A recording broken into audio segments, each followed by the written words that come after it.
최근 국내 반중 감정이 확산되고 있습니다.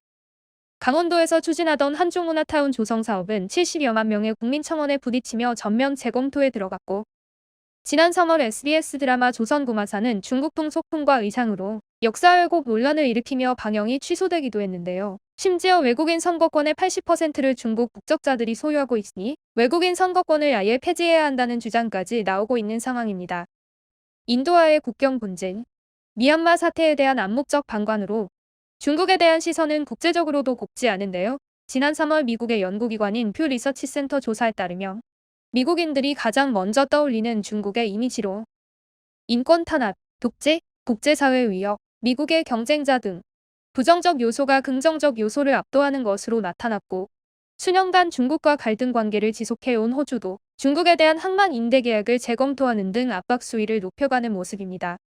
이런 가운데 우리나라 한중문화타운 사업 중단 소식에 해외 네티즌들이 관심을 보이며 다양한 의견을 제시했는데요. 어떤 내용이었을지 댓글 반응을 통해 확인해 보겠습니다.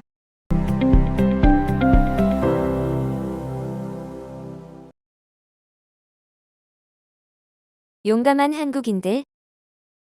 잘된 결정이야, 한국. 인권유린 독재국가에 물들면 안 되지.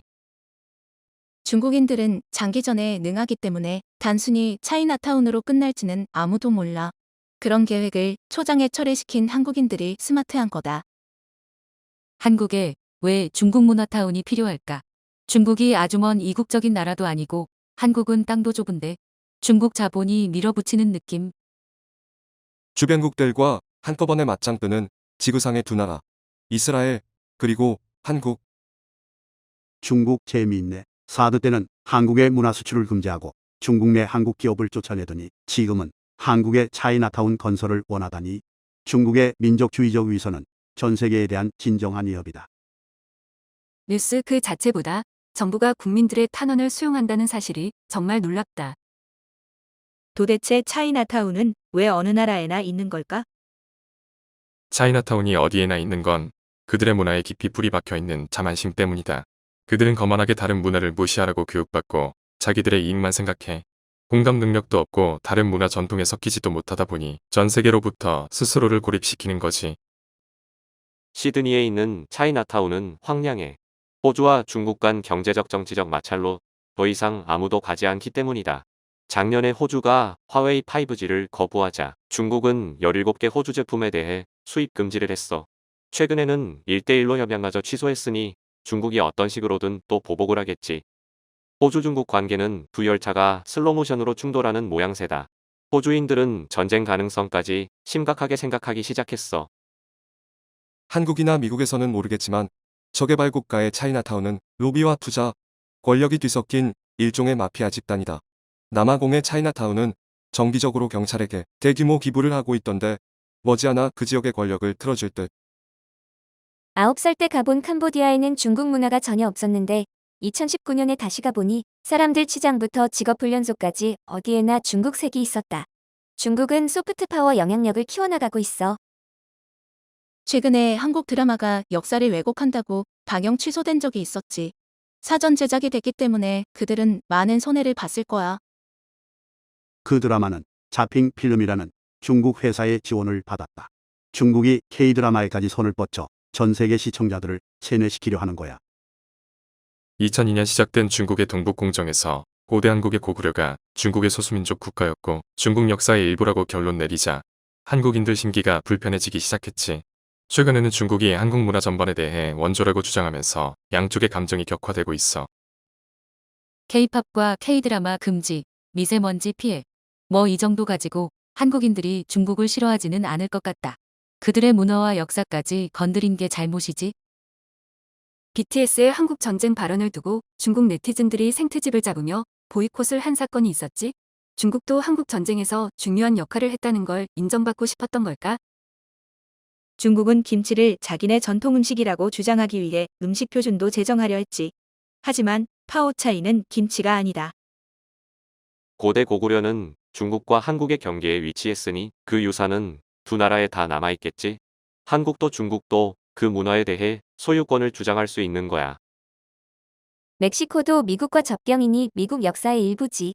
그렇다고 미국이 멕시코 문화에 대해 소유권을 주장할 수 있냐? 한족이 중국 동북부 지방에 나타난 건 1800년대가 지나면서였다. 그 전까지는 조선어, 퉁구스어, 몽골어를 하는 민족들의 활동 무대였어.